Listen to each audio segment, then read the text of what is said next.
하나님 말씀은 출애굽기 15장 구약성경 105면 출애굽기 15장 구약성경 105면 출애굽기 15장 22절에서 27절까지 한 목소리로 같이 읽겠습니다. 모세가 홍해에서 이스라엘을 인도하매 그들이 나와 수르 광야에 들어가서 거기서 사흘 길을 걸었으나 물을 얻지 못하고 마라에 이르렀더니 그곳에 물이 써서 마시지 못하겠으므로 그 이름을 마라라 하였더라.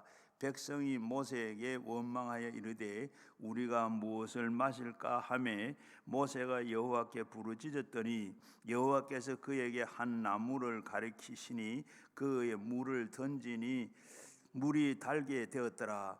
거기서 여호와께서 그들을 위하여 법도와 율례를 정하시고 그들을 시험하실세 이르시되 너희가 너희 하나님 나 여호와의 말을 들어 순종하고 내가 보기에 이의를 행하며 내 계명의 규례를 기울이며 내 모든 규례를 지키면 내가 애굽 사람에게서 내린 모든 질병 중에 하나도 너에게 내리지 아니하리니 나는 너를 치료하는 여호와임이라. 아멘.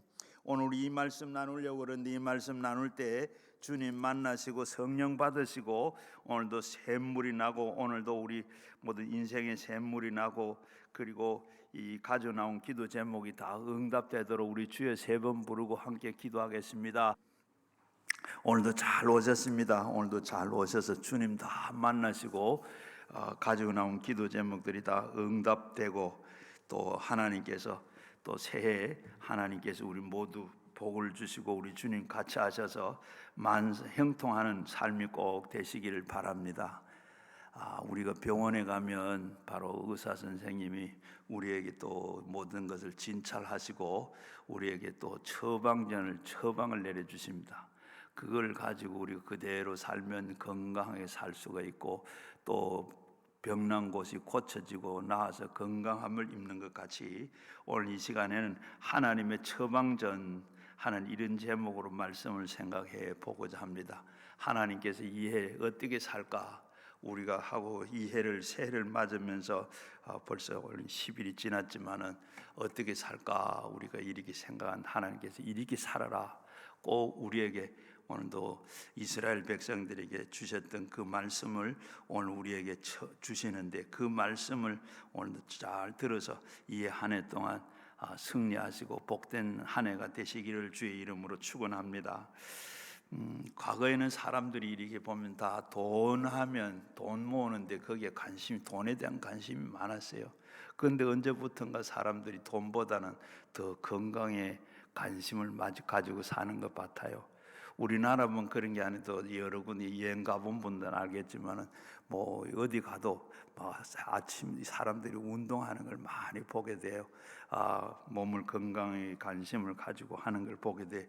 우리나라에서도 보게 되면 아침에 한강 고수부지에 나가 보든지 저 청계천에 나가 보든지 또 중량천을 이래 나가다 보면 새벽부터 밤늦게까지 잠도 안 자고 뛰는 사람, 걷는 사람, 자전거 타는 사람, 공을 치는 사람, 다 각각 제대로 이렇게 거기에 운동하는 사람들로 가득 차 있고 하는 걸 보게 돼요. 바로 우리 선조들도 바로 이 세상에 여러 가지 복이 있는데 그 가운데 제일 큰 복은 건강의 복이다. 그렇게 말씀을 하셨는데 생각해 보면 사실은 그런 것 같아요. 아무리 권력을 가지고 부자가 되어도 이 바로 건강을 잃고 나면 아무것도 아닌 것 같아요. 바로 그래서 공부를 많이 해서 박사학위를 몇 개를 가지고 있어도 건강하지 못하면 거기 다 소용이 없고 무엇이든지 먹고 싶은 대로 다 먹을 수 있는 돈이 있어도 그저 건강이 좋지 못하면 먹을 수가 없고 아무리 좋은 침대를 갖다 놓고 잠을 자려고도 그 불면증이 걸리면 잠도 잘 잘 수도 없고 이렇게 건강해야 모든 걸 다 할 수가 있습니다. 건강하지 못하면 할 수 없는 게 한두 가지가 아니죠. 우리가 공부를 하는데도 건강을 받쳐줘야 공부를 할 수가 있고, 사업도 할 수가 있고, 일도 할 수 있고, 선교도 할 수 있고, 단기 선교도 갈 수가 있고, 우리가 예배당에 나오는 것도 역시 건강해야 예배당에 나올. 여러분 기도원이 여기 오셨는데 여러분이 건강하지 못하면 아무리 내가 가고 싶어도 오려고 애써도 못 옵니다. 이렇게 하는 건강을 주셔서 이렇게 다 할 수 있는 거지. 그러고 보면 건강이 그렇게 복입니다. 건강한 게 복인데 평소에는 우리 건강에 대한 고마움을 몰라요. 그러다가 우리가 내가 아파 보든지 아니면 가족이 병들어 보면 그때서 참 건강이 이렇게 좋구나, 중요한 거나, 또 그동안에 또 우리가 건강한 것도 고마움도 생각하고 그렇게 살 수 있죠. 근데 제가 어릴 때는 우리나라 평균 수명이 한 50쯤 된 것 같아요. 그래서 사람들이 하는 게 뭐죠? 60이 되면 한갑 잔치를 해요. 그러니까 50쯤 되니 살다가 다 죽는데 이 사람은 많이 살았다. 그래 잔치를 해주는 한갑 잔치. 그래서 쭉 제가 살아오면서 보니까 한 80년대, 90년대쯤 되니까 이제 60년을 더 다 사는 것 같다. 그러니까 어디 제가 부목사 할 때 보니까 고희라고 70이 되면 70 잔치를 하더라고. 그렇게 예배를 몇 번 인도한 일인데, 그러다가 보니까 이제는 어떻게 그것도 더 오래 살아. 그러니까 70도 아니고 80도 아니고 이제는 100살을 살게 돼.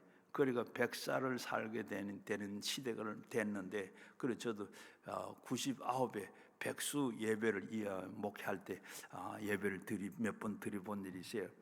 이렇게 수명이 자꾸 늘어. 원래 2025년 1월 기준으로 해서 우리나라 평균 수명이 83.7세라 그럽니다. 이거만큼 우리가 오래 사는 거예요.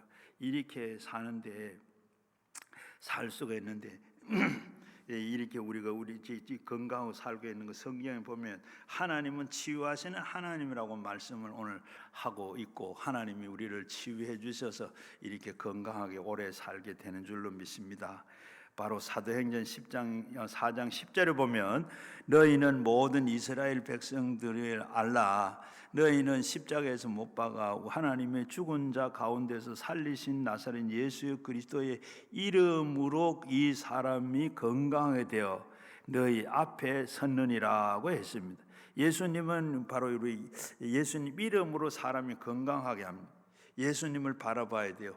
예수님은 우리의 모든 삶에서 우리의 삶을 입체적으로 건강하게 하시고 또 그리고 구세주가 되십니다. 그런데 하나님께서는 병을 고쳐주시는 치유자이십니다.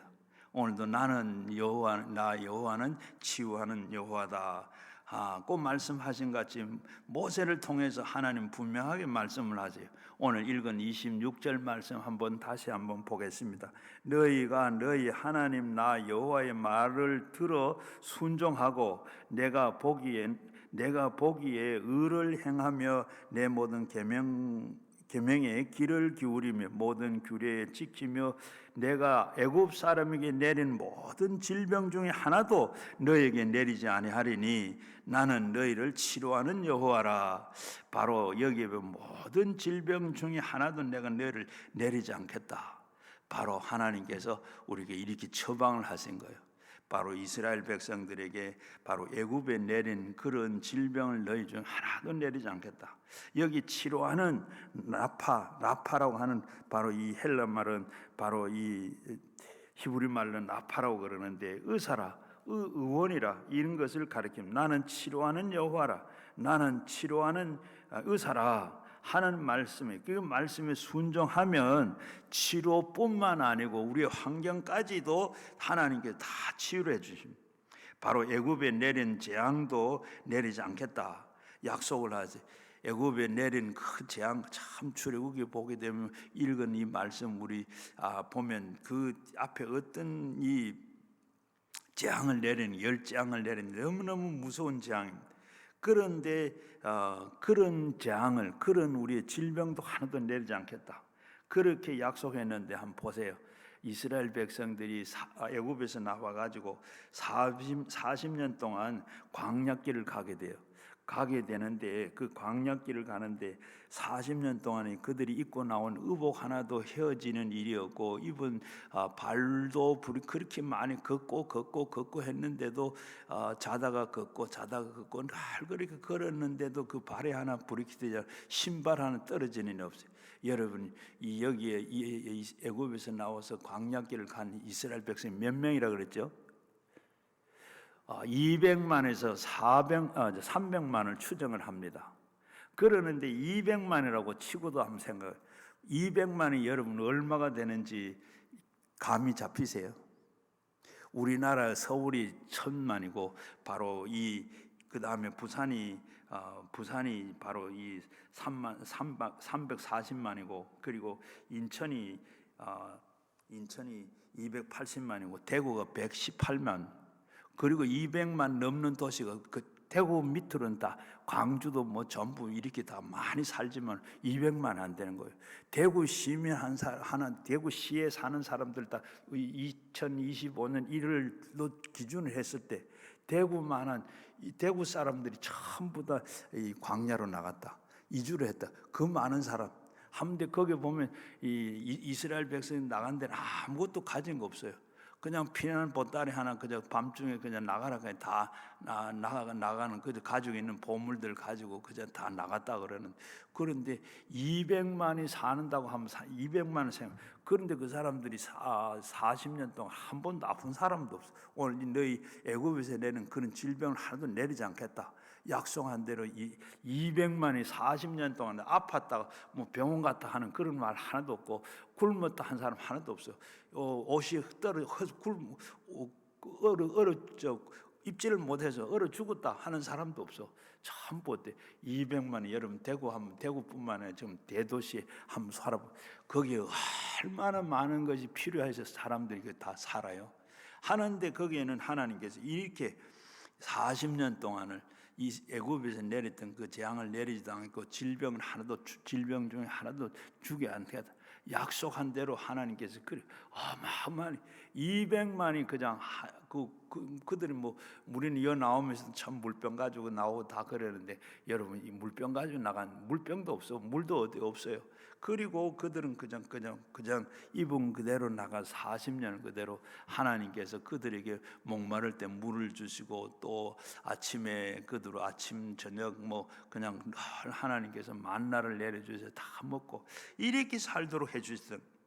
바로 그런 하나님이신데, 오늘 19절 말씀에 보면 그러면서 결국은 그들은 어땠어요?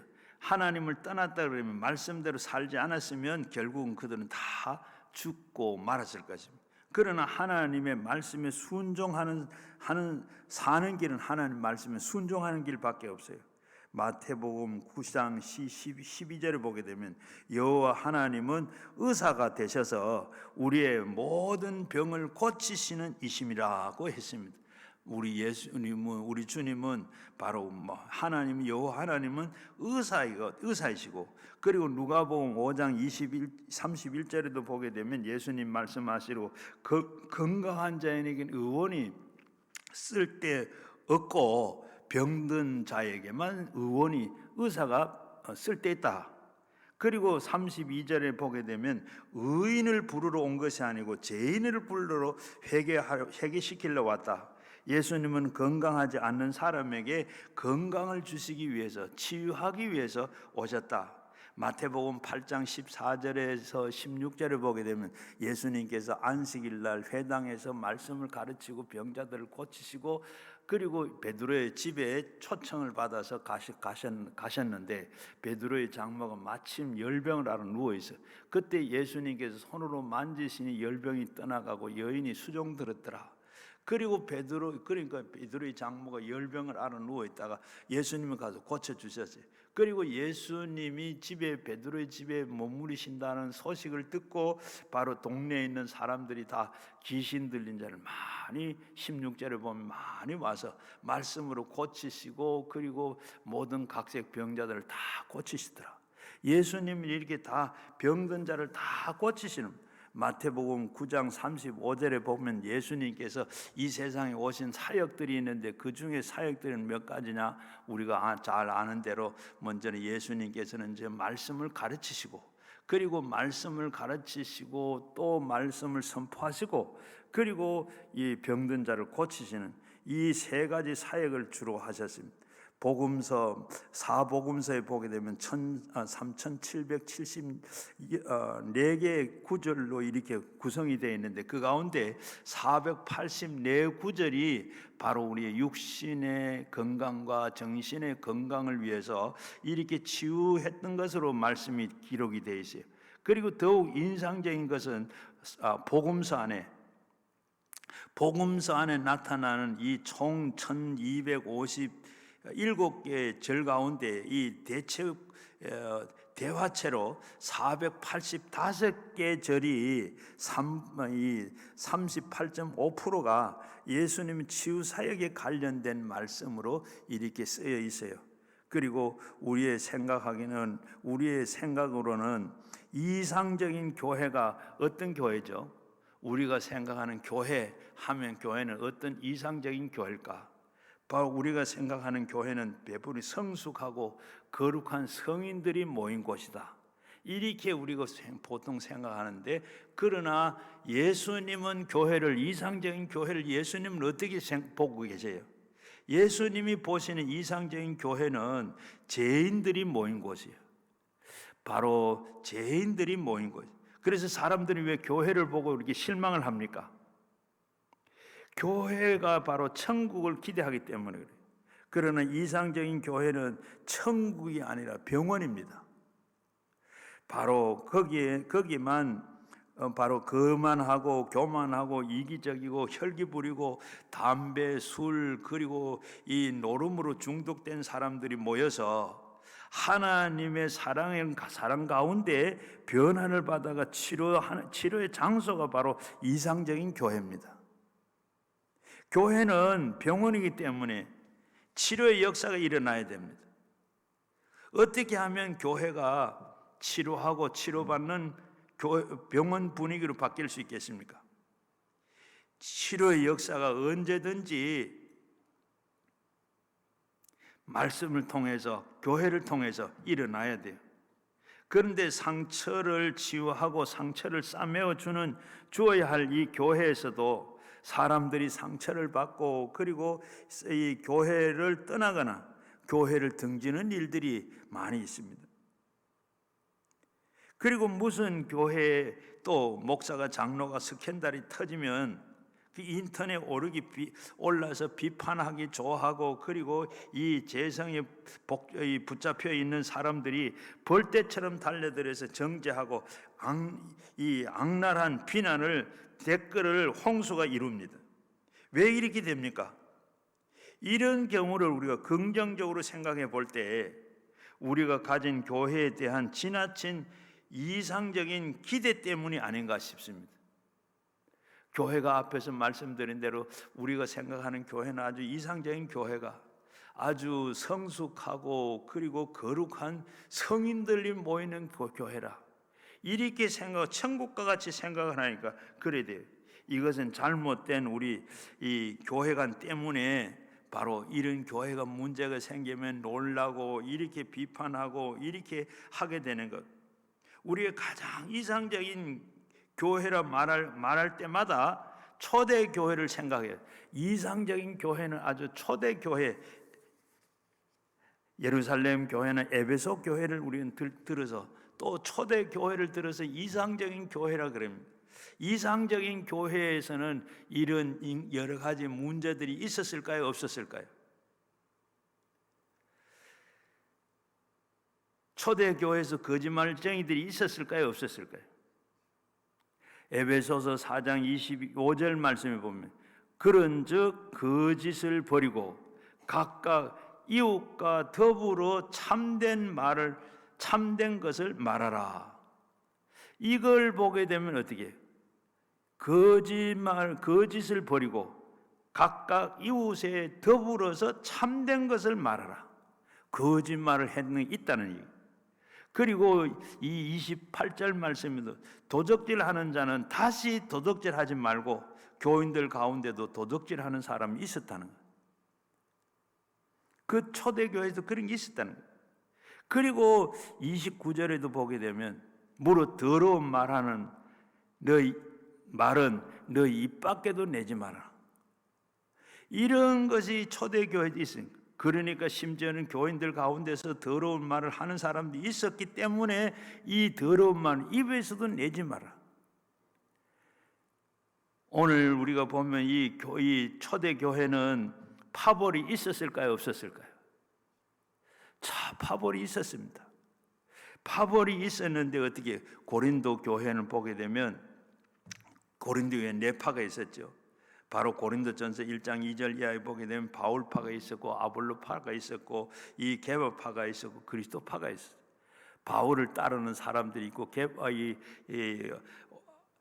아볼로를 따르는 사람도 있었고, 베드로를 따르는 사람도 있었고, 나는 그리스도를 따라 예수를 따른다 하는 이런 파벌이 다 있었습니다. 그래서 우리는 이런 교인들을 만나거든 너무 놀라지 마시고, 이런 사람에 대해서 주님은 어떻게 하셨을까 생각해 보셔야 됩니다. 마가복음 2장 17절 말씀에 보면 예수님께서 들으시고 그들에게 이르시되, 건강한 자에게는 의사가 쓸데없고 병든 자에게 쓸데있느니라. 나는 의인을 부르러 온 것이 아니고 죄인을 부르러 왔다. 그렇다 그러면 교회는 죄인의 집합 장소입니다. 다른 말로 말하면 교회는 병원이라 그랬죠. 좋은 병원은 어떤 병원일까요? 소문난 병원 소문난 병원에 가면 어때요? 환자들이 각색 환자들이 많이 모였죠. 저 환자들이 많이 모이는데, 좋은 교회는 어떤 교회인가 하면 각종 죄인들이 모이는 곳입니다.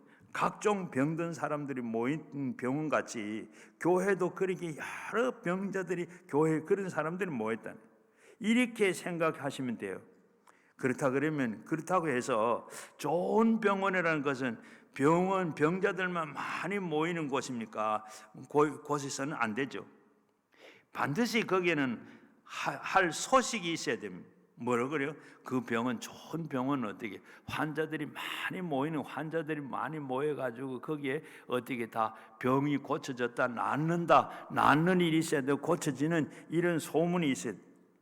반드시 있어야 할 소식은 바로 어떻게, 병원 안에서는 잘 낫는다, 치료 잘한다, 그래서 병 고치는 역사의 소문이 나타나는. 그런데 이 병 고치는 게 어떻게, 아무리 좋은 병원을 다 고칩니까? 고치는데도 어떤 사람은 금세 고치는 사람도 있고, 어떤 사람은 오래 해서 고치는 사람도 있어요. 우리 그 교회 안에서도 이렇게 보면 어떤 사람은 금세 참 거룩해지고 아버지 성숙해지고 이런 사람이 있는가 하면 그렇지 않는 사람도 있어요.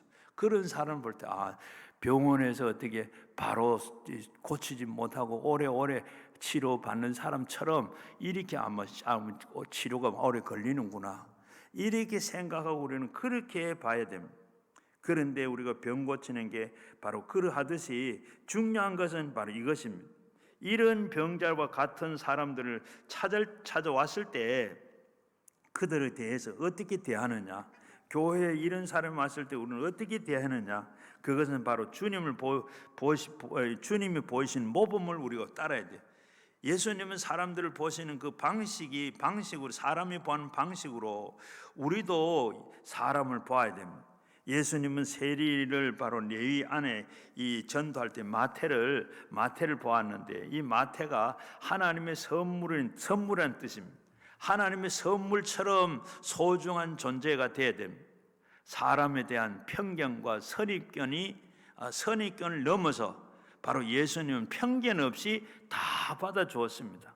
야고보서 2장에 보게 되면 바로 거기에는 금가락지를 끼고 화려한 옷을 입고 오는 사람을 보면 여기 앉으세요, 이 자리로 앉으세요 하는데, 그리고 남루한 옷을 입고 오는 사람은 서서 오든지 말든지 서 있든지 여기 내 발 아래 앉아라, 이렇게 한다고 그랬어요. 그런데 6절에 보게 되면 주님은 가난한 자들을 부유하게 하기 위해서 가난해졌다 하는 거 보면 우리가 가난한 자나 할 거 없이 부한 자나 가난한 자나 교회는 차별되어서는 안 되고 이런 선입견을 가지고 해서는 안 된다. 우리 성도들이 교제를 한다 그러는데 우리는 교제가 어떤 교제예요? 성도들이 교제는 그냥 자기들만 잘 어울리는 몇 사람만 이렇게 밤이고 낮이고 이렇게 하는 것은 잘못돼요. 상처를 주고받는 그런 교제가 아니라 상처를 싸매주는 교제가 바로 교회 안에서 일어나야 되는 겁니다. 그래서 건강한 자에게는 의원이 쓸데없고 병든 자에게 쓸데가 있느니라. 예수님은 바로 최고의 의사입니다. 병이 어떤 병이든지 병든 자를 최고의 환영을 하는 분이 바로 예수님입니다. 먼저는 병들었다고 그러면 예수님은 만날 자격이 됩니다. 자신 있게 나오면 됩니다. 바로 사람들의 상처를 받았다든지 강도를 만났다든지 사기를 당했다든지 바로 속아서 마음이 상한 사람, 또 가족관계에 병든 사람, 부부관계에 망가진 사람, 육신의 질병이 있는 사람, 끊임없이 끊을 수 없는 습관에 중독되어 있는 사람, 자신을 사랑하지 못하는 사람, 인격적인 바로 인생의 목적을 무엇인지를 알지를 못하고 방황하는 사람, 이런 하여튼 우리가 모든 병자들은 다 예수님을 다 만날 수 있어요. 다시 말하면 병자들은 모든 사람들은 다 예수님을 만날 수 있어요. 그래서 교회는 이런 병자들이 와야 됩니다. 교회는 이렇게 병원과 같기 때문에 병원에는 어떻게 성한 사람이 많습니까? 병든 사람이 많습니까? 병자가 많죠. 바로 성한 사람이 많은 병원은 문 닫아야 됩니다. 병원은 어떻게 해요? 병든 자가 와야 고침을 받고 건강을 회복하고 나가는 곳입니다. 그래서 바로 여러분들은 병든 사람이 올 수 있는 분위기를 이렇게 조성을 해야 돼. 저런 사람이 왜 교회에 왔나? 이게 아니라 늘 어떤 사람든지 교회에 오는 사람 누구든지 다 예수님을 만나야 되고 예수님 나와서 고침 받아야 할 사람. 그래서 교회가 살아있고 정상적인 교회일 경우에는 치유받는 간증도 있어야 됩니다. 그리고 이것은 자연스러운 일이 되어야 됩니다. 바로 그러할 때 병든 자에게 올 수가 있는 분위기를 만들어줘야 돼요. 저 미국의 알파소에 가서 우리 목회하는 친구가 있었는데 이 친구는 어떻게 바로 알파소에 가서 미국의 알파소는 군대 군인들이 많이 있는 지역이에요. 그래서 거기 가서 목회를 했는데 목회를 잘했어요. 그런데 목회를 했는데 이 교회는 특징이 뭐냐? 과부들이 많이 모이는 교회. 과부들이 바로 한국에 미군들이 와서 있다가 결혼을 해가지고 같이 미국으로 따라갔는데 가서 미국에 살다가 이혼을 당했어요. 이런 사람들이 다 모이는 교회가 됐다 그래요. 과부들이 많이 있는데 그걸 왜 이렇게 많이 모이는? 이 목사님이 이혼을 했어요. 일찍이 이혼을 해가지고 한국에서는 목회를 못하고 미국으로 건너가가지고 교회를 했는데 다행히 어떻게 알파소에 가가지고 하다가 보니까 이혼한 목사다 이렇게 소문이 나고 그러면서 그러니까 이혼하고 온 사람들에게 위로가 있고 그 가운데 이렇게 그들을 위해서 참 말씀도 그렇고 이렇게 하다가 보니까 배려도 하고 이렇게 하니까 저절로 사람들이 이렇게 다 많이 알파소에 과부들이 많이 모였더라. 바로 이렇게 그런 분위기를 바로 그래서 예수님께서도 이 땅에 오신 목적이 뭡니까? 인자가 온 것은 섬김을 받으러 온 것이 아니라 섬기려고 왔다. 섬기러 왔다고 했는데 섬김 중에 하나가 바로 치유입니다. 그래서 성경은 수도 없이 많은 치유의 예를 증거하고 있는데 바로 이 목사님도 친구 목사도 마찬가지 가서 이렇게 과부들을 섬기다가 보니까 과부들이 이렇게 많이 모이게 됐더라. 이사야서에서 나오는 메시아 예언입니다. 바로 이사야 53장 3, 5절 말씀에 보면 그가 징계를 받음으로 우리가 평안을 누리고 그가 채찍에 맞음으로 우리가 나음을 입었다. 이렇게 치유 메시지가 사역 중에 중요한 사역으로 선포를 했습니다. 오늘 본문 말씀에도 마라에서 쓴물 이야기가 나오는데, 바로 우리가 해외 여행을 해 보면 절실히 느낀 것이지만은 물이 없는 것처럼, 바로 이렇게 물이 없는 것처럼 고통과 저주가 없고, 좋은 물이 많고 넉넉한 것처럼 축복이 없다는 것.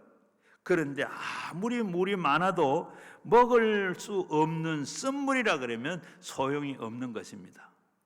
소용이 없는 것이고, 그리고 우리 인생도 쓴물 인생이 있고 단물 인생이 있어요. 그런데 예수님을 만나면 쓴물 인생이 단물 인생으로 바뀌어지는 줄로 믿습니다. 이스라엘 백성들은 어린 양의 그 보혈로 출애굽을 해서 홍해를 지나서 수르 광야에 들어왔어요. 물이 없어서 사흘 동안을 길을 갔지만은 이 마른 물이, 마실 물이 없었습니다. 드디어 이들은 바로 그런 가운데 물을 발견하게 됐어요. 3일 길을 가는데 물이 없어서 그렇게 목말라 죽는다고 그랬는데 마실 물이 없어. 그래서 그곳 이름을 바로 이 마라라, 그렇게 이름을 지었는데, 그런데 놀라운 것은 하나님께서 모세를 통해서 그렇게 모세가 물이 없다고 막 죽이려고 그러고 원망하고 그러니까 모세가 기도했는데, 하나님께 기도하니까 하나님께서 그 샘 옆에 나무 가지가 있는데 나무 가지를 꺾어서 던져라. 그래서 던졌더니 쓴물이 단물로 바뀌었습니다. 여기서 영적인 의미가 있어요. 갈라디아서 3장 13절 말씀에 보면, 그리스도께서 우리를 저주를 받은 바 되사 율법의 저주에서 우리를 속량하셨으니 기록된 바 나무에 달린 자마다 저주 아래 있는 자라고 했습니다. 예수님 우리에게 대신에 쓴물을 마시시고 예수님께서는 우리에게 단물로 주셨습니다. 쓴물이 단물로 바뀐 겁니다. 하나님의 고통 대신에 평안을 주시는 분, 하나님은 바로 우리 죄 대신에 화관의 슬픔을 면류관의 희락의 옷으로 입혀주시는 분, 눈물로 씨를 뿌렸더니 기쁨의 단을 거두게 하시는 분. 예수를 믿으면 사망에서 생명으로 옮겨지는 겁니다. 전에는 어두웠더니 이제는 어떻게 주 안에서 빛이 됐습니다. 바울은 빌레몬에게 오네시모를 보내면서, 전에는 내게 무익한 사람이었으나 지금은 어때요? 유익한 사람이라, 그렇게 증언을 하고 있어요. 쓴물이 단물로 바뀐 사람입니다. 우리도 전에는 어떻게 해요? 다 무익한 사람이었더니 이제는 어디 원래는 누구에게든지 다 유익한 사람들이 되기를 바랍니다. 사람에게 가장 중요한 것은 물입니다. 인간이 형성되는 최초의 시기에 보면 수정란 때는 99%가 물입니다. 그리고 태어나면 우리가 90% 물이 됩니다. 그리고 완전한 성숙하게 되면 70%입니다. 죽을 때는 우리가 50%가 된다 그럽니다. 이렇게 인간이 태어나서 죽을 때까지 우리는 거의 물 상태입니다. 물질적으로 볼 때는 우리는 인간의 물입니다. 그런데 어떤 사람은 쓴물로 꽉 차 있는 사람이 있는가 하면, 어떤 사람은 단물로 꽉 차 있는 사람이 있습니다. 미움과 시기와 질투와 불평과 원망과 짜증과 다툼과 염려와 근심, 걱정은 바로 쓴물을 만들어냅니다. 그러나 사랑과 감사와 희락과 기쁨과 축복과 이해와 용서하는 삶은, 그 삶은 단물의 삶을 만들어냅니다. 꿀이 있는 곳에는 뭐가 찾아오죠? 벌과 나비가 찾아오는. 내 마음에 단물이 넘칠 때 사람들이 와서 마시고 좋아합니다. 생수가 강물처럼, 단물이 샘물처럼 흘러나는 삶을 사는 여러분 모두가 되시기를 바랍니다. 이것이 바로 주님의 사역이었다 그러면, 오늘 주님의 제자인 우리도 다 그러한 이 시대에 치유자가 되어야 될 줄로 믿습니다. 치유자가 되려고 하면 어떤 삶을 살아야 돼요? 오늘 처방을 했는데 제일 먼저 처방이 뭐예요? 원망하지 말고 감사하는 자가 되라. 원망하는 자가 아니라 감사하는 자가 되라. 원래는 어떤 일을 만나도 무슨 일을 만나도 어딜 가든 어떻게 하든지 원망할 일이 생겨도 원망하지 말고 감사를 찾아서 감사한 여러분 되시기를 바랍니다. 오늘 24절에 보게 되면 이스라엘 백성들이 모세를 대하여 원망했다. 이들은 어떻게 이스라엘 백성들은 홍해를 건너고 홍해를 건너서 사흘길을 왔는데 바로 마실 물이 없었습니다. 그래서 사흘 만에 그들은 쓴물을 만났는데 그리고 그 마실 수가 없기 때문에 그들은 원망했더라. 이들의 상황 인간적인 눈에서 바라보면 참으로 동정이 갑니다. 사막에서는 필수적인 것이 뭐죠? 물이고 우리 자체가 물인데 물이 없으면 어떻게 돼요? 죽는 겁니다. 그래서 물을 우리가 보충해야 되고 해야 되는데 물이 바닥에 났고 마실 물이 없다는 건 희망이 거의 없어져. 그리고 그들에게는 죽음을 의미합니다. 그리고 인간적으로는 더 원망을 이해하고 동정할 수가 있습니다. 그러나 우리가 신앙적으로 결코 그들은 원망하고 동정해서는 안 됩니다. 왜냐하면 그들은 얼마 전에 어떤 일이 있었어요? 바로는 세계 그 당시 최강대국이었던 이 애굽을 초토화 만드신 하나님의 능력을 그들은 목격했습니다. 홍해를 가르고 그리고 이스라엘을 구원했습니다. 그리고 대적을 다 진멸했던 하나님의 능력을 체험한 자들입니다. 애굽에서 그들이 그 애굽을 다 초토화 만들고 애굽에서 피란 나오고 나와서마자 그리고 참 그들은 홍해를 하나님께서 갈라주셔서 육지처럼 건너게 되고 그들은 그런 환경 다 보았는데도 그런 환경을 봤는데도 불구하고 자신의 능력이 아니라 하나님의 능력을 의지하고 기도해야 되는데 그러나 그들은 조금 전에 있었던 그 일들을 금방 다 잊어버리고 바로 건망증 환자처럼 바로 하나님께서는 그들에게 모든 곁에 계시는 사실도 다 잊어버리고 오직 그들은 환경과 그리고 무능력으로 자기 자신만 바라보았습니다.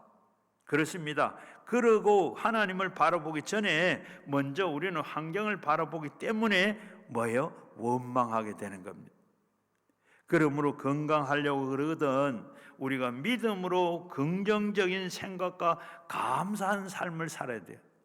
우리가 건강하게 걱정 근심 없이 불른 찬송과 같이 만사 형통하기를 그렇게 살기를 원한다 그러면 우리가 늘 만나는 일마다 하는 일마다 우리가 긍정적으로 생각하고 감사하는 삶을 살아야 돼요.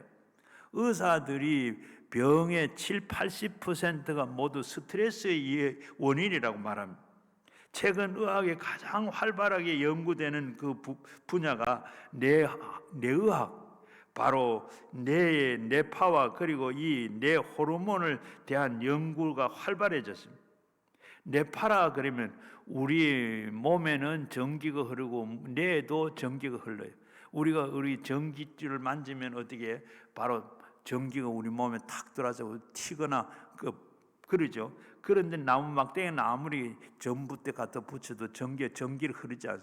우리는 전기가 흘러요. 그런데 이런데 그 전기를 뇌파의 신경세포 간에 신호간에 전달될 때 나타나는 전기 흐름을 뇌파라고 그래요.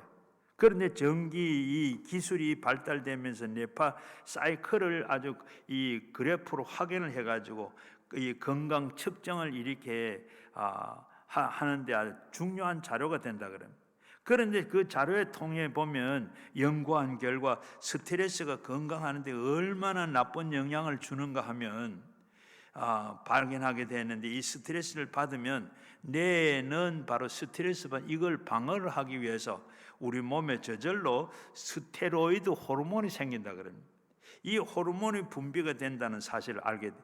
그러면서 지나친 스트레스나 화를 몹시 내거나 지나친 긴장감과 공포감이 생길 때 내 안에는 아주 다량의 아드레날린이라고 하는 노르아들레날린이라고 하는 이런 이것이 분비가 되어 가지고 우리 인체에 아주 나쁜 영향을 준다고 그럽니다.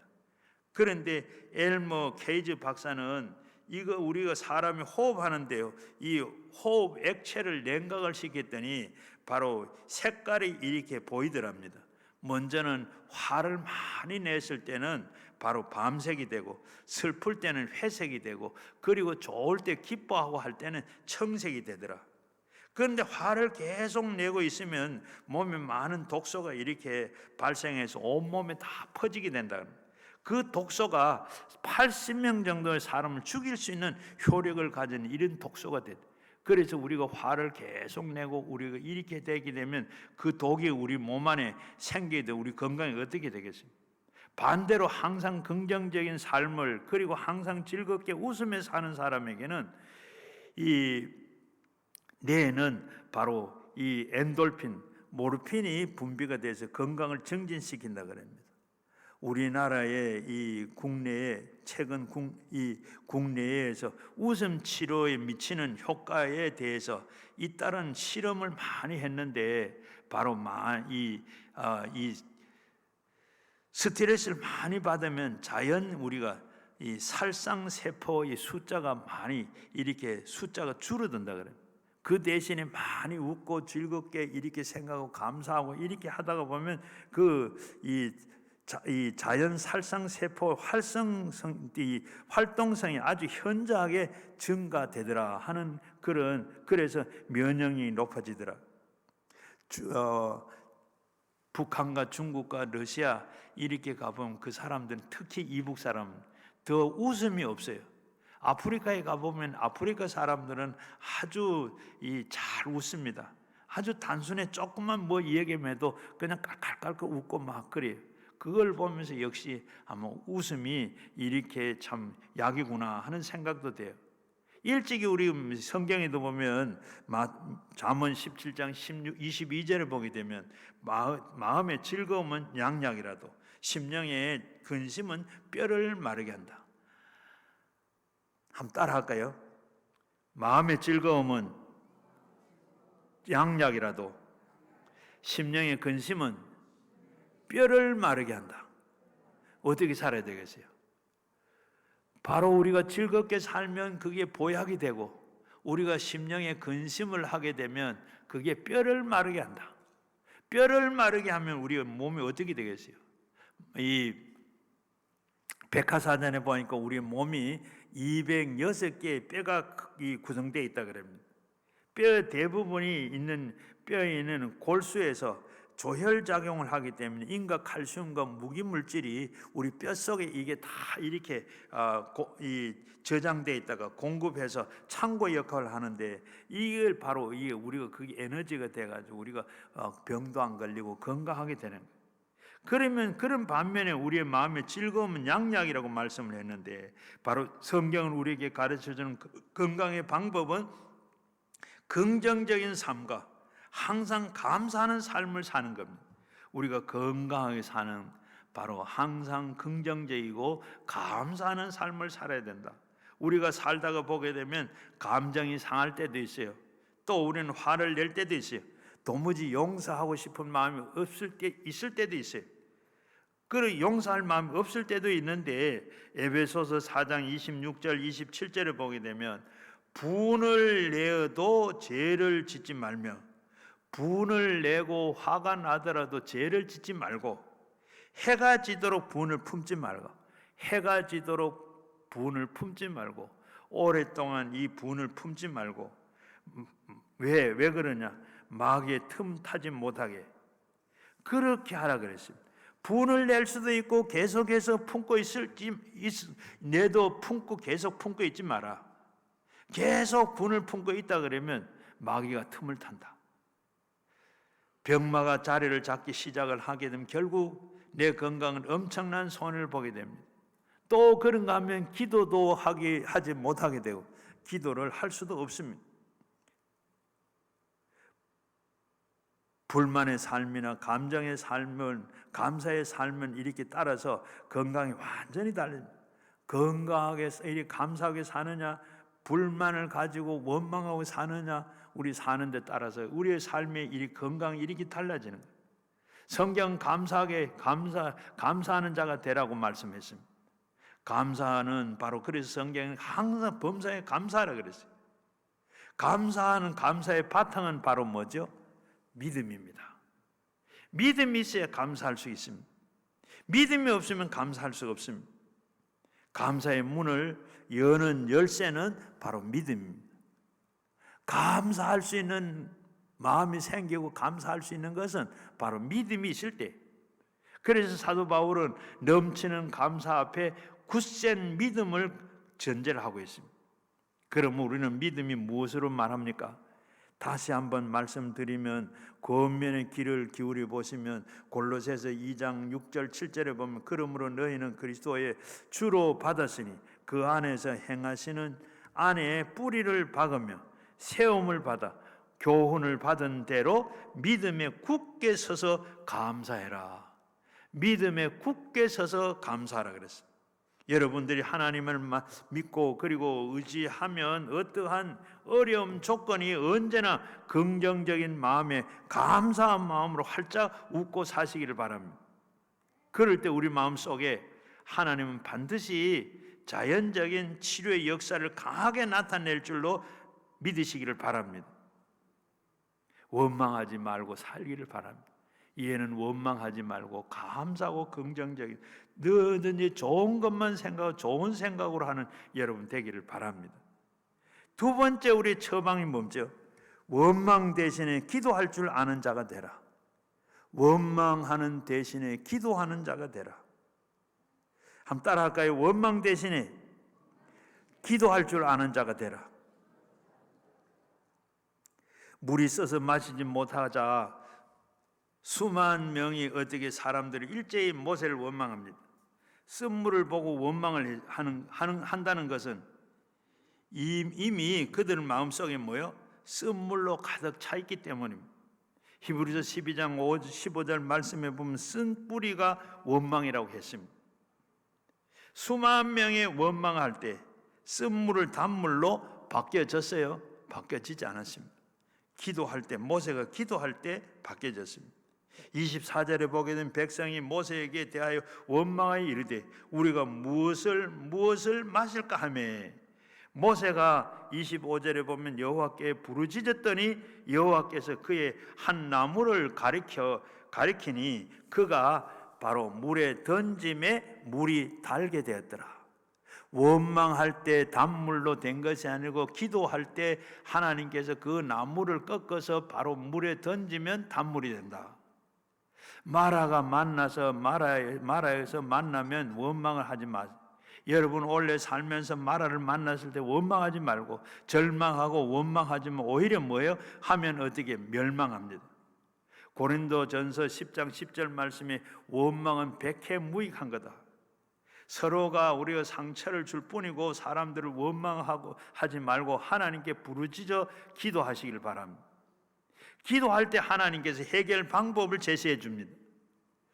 원망하는 사람에게는 나무도 보이지 않습니다. 기도하는 모세에게 보여주었습니다.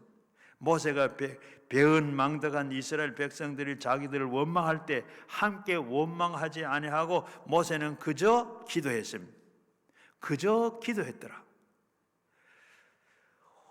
오순절 때 바로 이 예루살렘 교회에 모여가지고 그들은 바로 마가다락방에 오로지 기도했다. 오로지 기도해. 그저 기도하고 오로지 기도할. 야고보서 5장 13절에 너희 중에 고난 당한 자가 있느냐? 그는 뭐 할 것이요? 기도할 것이요. 예레미야 33장 3절에도 보면 너는 내게 부르짖으라. 내가 네게 응답하게 크고 비밀한 일을 너에게 보이리라. 구약 성경에 최초로 언급한 하나님의 치유를 보게 돼요. 아비멜렉 집에 식구들이 다 큰 병이 들었습니다. 심지어는 여인들의 태가 다쳐서 아이를 생산하지 못합니다. 이들을 위해서 하나님 종 아브라함이 하나님께 기도를 했습니다. 하나님의 그들은 그의 종 아브라함을 기도를 들으시고 그들을 고치시고 태의 문을 열어서 잉태하게 해주셨습니다. 창세기 20장 17절에 보게 되면 아브라함이 하나님께 기도하며 하나님은 아비멜렉의 그 아내와 여종들을 치료하사 출산하게 하셨으니 했습니다. 오늘도 마찬가지입니다. 기도와 치유 사역은 매우 밀접한 관계가 있습니다. 아브라함이 기도를 했을 때 하나님의 치료를 하셨듯이 우리의 병든 환자를 위해서 기도함으로 아브라함처럼 이런 사역을 할 때 우리가 전도도 하게 되는 줄로 믿습니다. 여러분 병 들으세요? 병 약해지셨습니까? 기도로 모든 염려와 두려움을 맡기시기를 바랍니다. 맡기신다는 것이 쉽지 않아요. 여러분 우리가 기도하는 것은 하나님께 내가 문제를 하나님께 다 맡기는 것. 공을 내가 치다가 바로 이 맡기는 것은 공을 하나님 앞에 다 막 던져버리는 겁니다. 던져버리면 내게는 그 공이 내게 없고 완전히 하나님께 갑니다. 바로 이와 같이 내 손에는 다 떠나고 완전히 넘어가고 말았던 겁니다. 염려가 가득했던 베드로가 어느 날 이렇게 권면합니다. 너희 염려를 다 주께 맡겨버리라. 이는 다 주께서 근거하심이라. 바울은 이것을 터득을 했어요.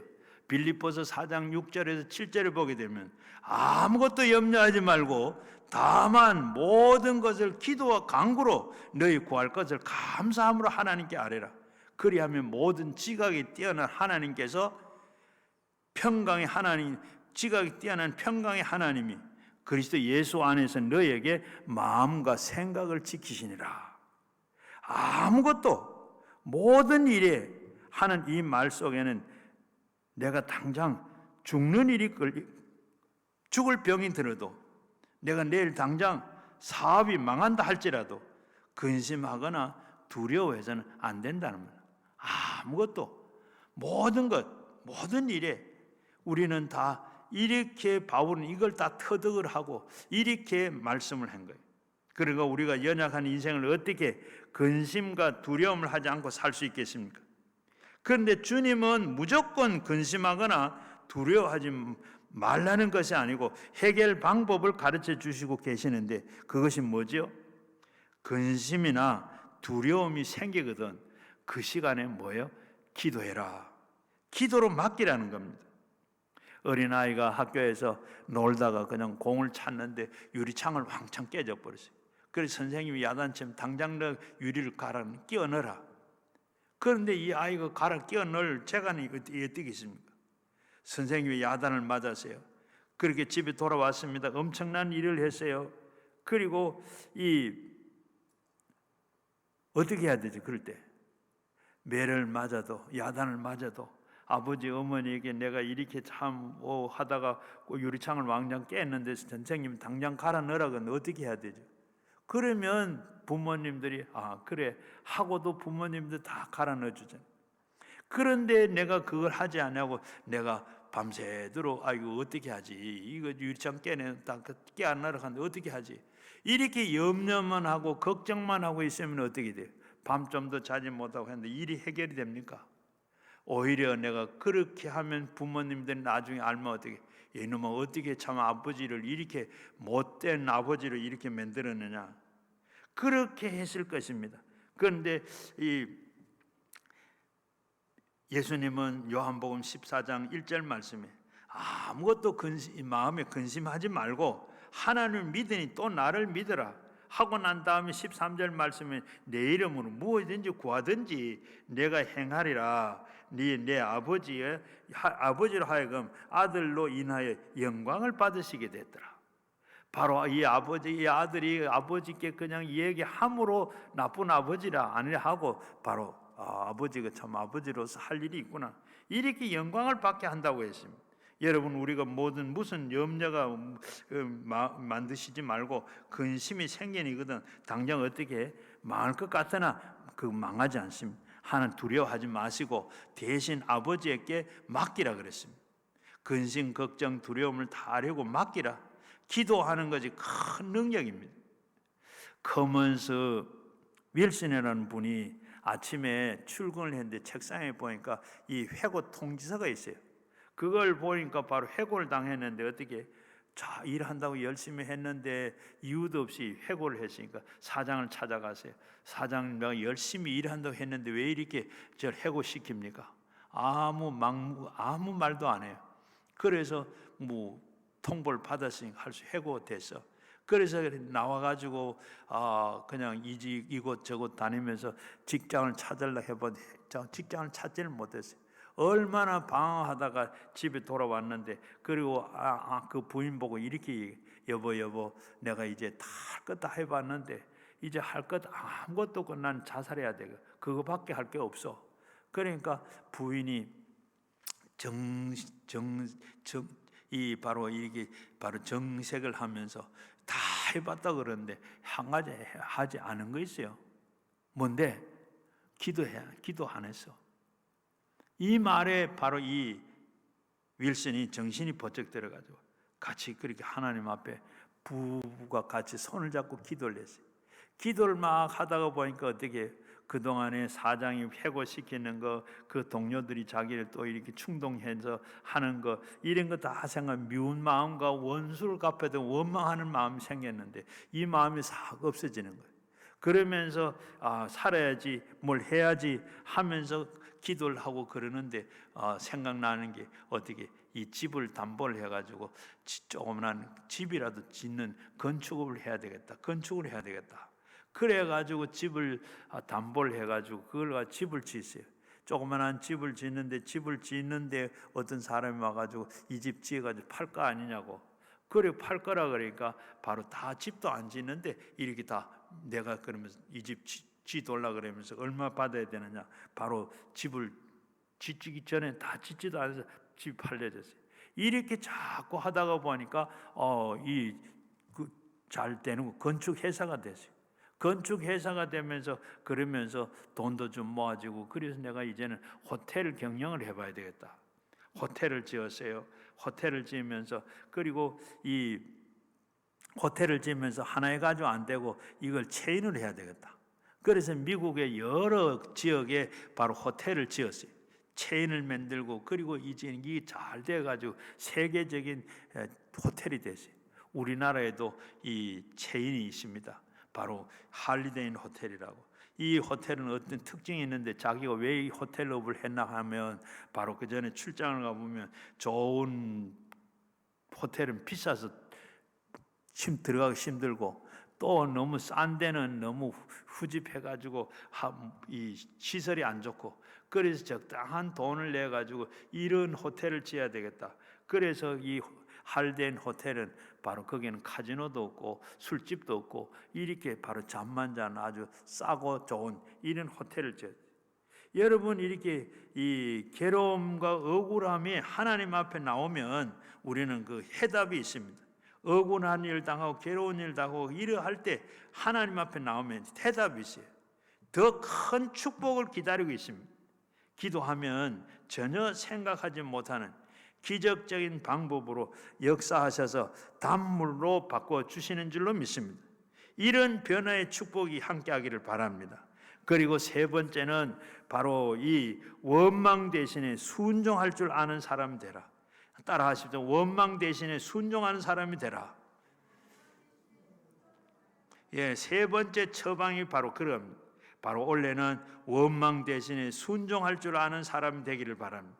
하나님은 모세가 한 나무를 가리키실 때 모세도 원망을 할 수 있어요.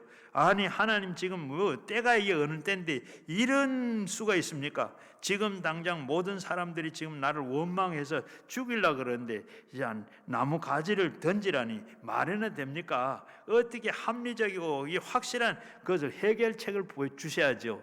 이렇게 원망할 수 있는데 그렇게 원망하고 불평했더라 그러면 쓴물이 단물로 바뀌지를 않았습니다.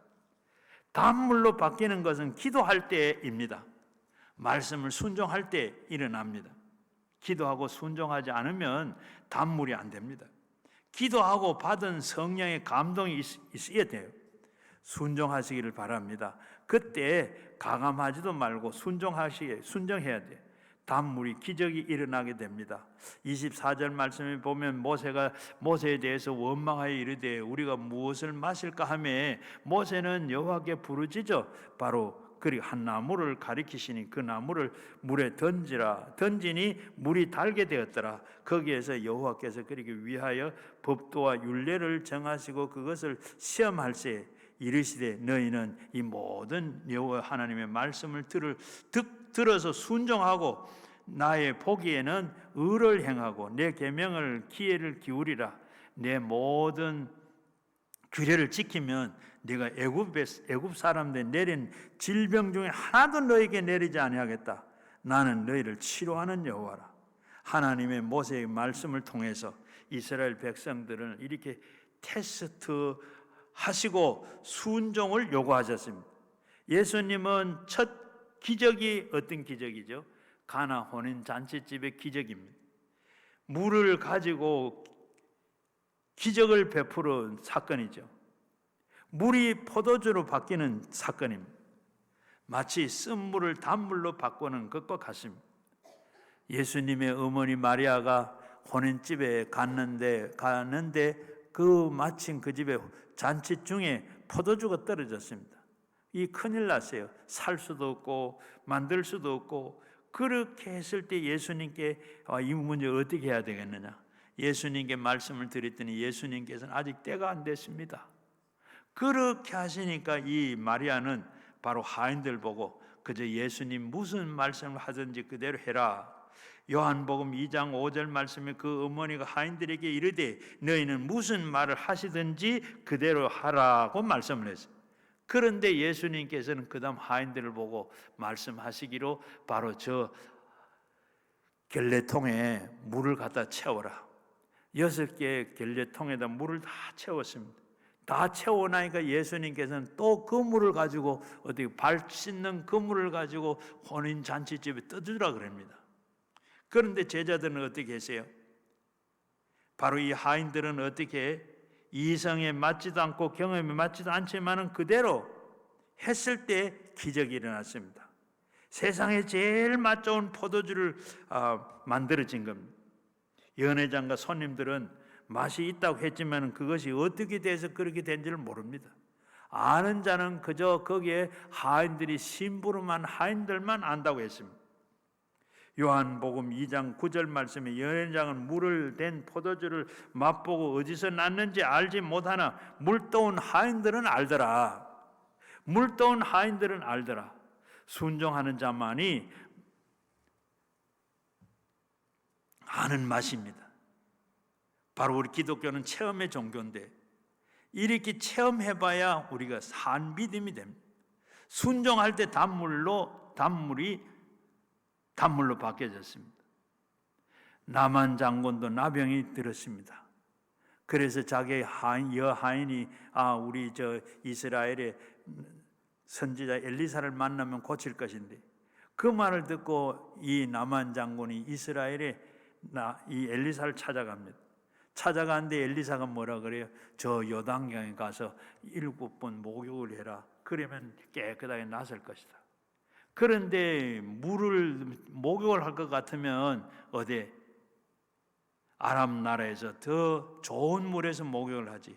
내 생각에는 이건 아니다 하는데도 하인들이 그 신하들이 바로 여기 이왕 온 거 우리가 그것보다 더한 일도 하라고 하면 해야 될 건데 그거 못할 일 뭐 있습니까? 그래서 이 나만 장군이 물속에 들어가서 6번 들어가도 아무 변화가 없었는데 7번째 들어갔다 나오니까 순종하니까 어떻게 어린아이 피부와 같이 됐더라.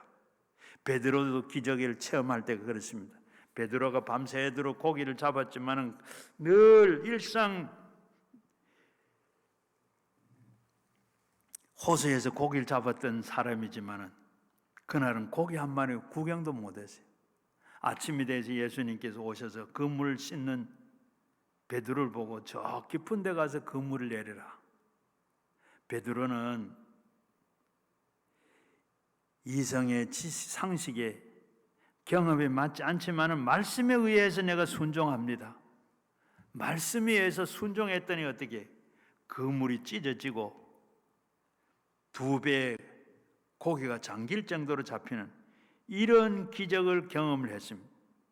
모두가 어떻게 자기 견해와는 맞지 않지만은 순종할 때 기적이 일어납니다. 때로는 기도할 때 내리는 응답이 전혀 기대 밖의 일이 될 때도 우리는 원망하지 말고 받아들여서 순종하기를 바랍니다. 그러할 때 반드시 쓴물이 단물로 바뀌게 됩니다. 그리고 감사하며 기도하는 가운데 조금만 인내하면 엘림이 기다리고 있습니다. 하나님께서는 마라에 단물로 바뀌는 정도의 복을 주신 분이 아닙니다. 하나님이 이미 모든 것을 계획해 놓으시고, 그리고 열린 샘, 바로 종료는 70주가 있는 엘림 오아시스를 바로 준비해 놓고 계십니다. 출애굽할 때, 홍해를 건널 때도 마찬가지입니다. 수루 강약길을 3일을 걸어왔는데 마라를 만났을 때 바로 쓴물을 단물로 바꿀 때 이미 어떻게 엘림을 하나님께서는 계획하시고 준비해 놓고 있습니다. 출애굽기 오늘 27절 말씀에 보면 바로 엘림에 이르기를 거기에 물샘 12과 종려나무 70그루가 있는지라 거기서 그들은 다 그 물 곁에 장막을 치니라. 이들은 몰랐어요. 바로 여러분들은 마라가 있을 때 원망하지 마시기를 바랍니다. 조금만 있으면 엘림을 만나게 됩니다. 마라를 원망했던 단물로 마시고 엘림에 이르렀을 때 얼마나 그들은 창피했겠습니까? 조금만 참았으면 됐을 터인데 괜히 우리가 원망했구나. 여러분 그렇게 후회했을 겁니다. 원래 우리는 어떤 일이 있을 때 내 마음대로 내 뜻대로 기도했는데도 더디되고 하고 할 때도 우리는 어떻게 원망하지 말고 믿음으로 나가. 바로 히브리서 6장 15절 말씀에 보면 이같이 오래 참음의 약속을 받았느니라. 주님이 말씀하신 옥토가 무엇입니까? 착한 마음에 인내하는 자에게 하나님께서는 100배의 복을 허락하시는 줄로 믿습니다. 베드로전서 5장 6절에 보면 하나님을 겸손히 손 아래에서 하나님 앞에 능하신 손 아래에서 겸손하라. 때가 되면 너를 높이시리라. 지금 내가 업신당한 것 같고 무례한 것 말씀대로 살라고 신앙생활 하려고 보니까 여러 가지 내가 업신당하는 것 같고 뭐 안 되는 것 같고 모자란 것 같고 모자란 사람 같은데 하나님께 때가 참에 하나님께서 어떻게 너를 높이신다. 욥을 보십시오. 욥은 어떻게 야고보서 5장 11절 말씀에 보면 하나님께서 그들을 복되가 욥의 인내를 들어 그들에게 주신 결말을 보았고 주님의 가장 자비하신 긍휼을 여기시느니라. 쓴물을 바로 쓴물 인생이 원망의 인생이 되지 말아야 됩니다. 바로 욥을 보면 어떻게 해요? 욥은 하루아침에 어떻게 재산 다 잃어버리고 종들 다 잃어버리고 열 자녀 다 잃어버리고 그리고 몸에 병도 들고 그리고 부인이 저주하면서 그런 하나님 왜 믿느냐고 하나님 욕하고 떠나라고 그러고 하고 떠났습니다. 그리고 친구들이 와서 위로하려고 하던 친구들이 오히려 위로는 거사하고 그리고 친구를 완전히 욥을 완전히 벗겼습니다.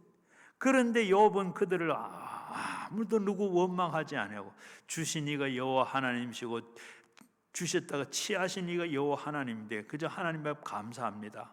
그런 신앙을 가지고 그리고 이 친구들 보고 원망하지 아니하고 변명하지 아니하고 친구들 위해서 욥기 42장 10절을 보게 되면 친구들 위해서 간절히 하나님 위해서 기도했더라.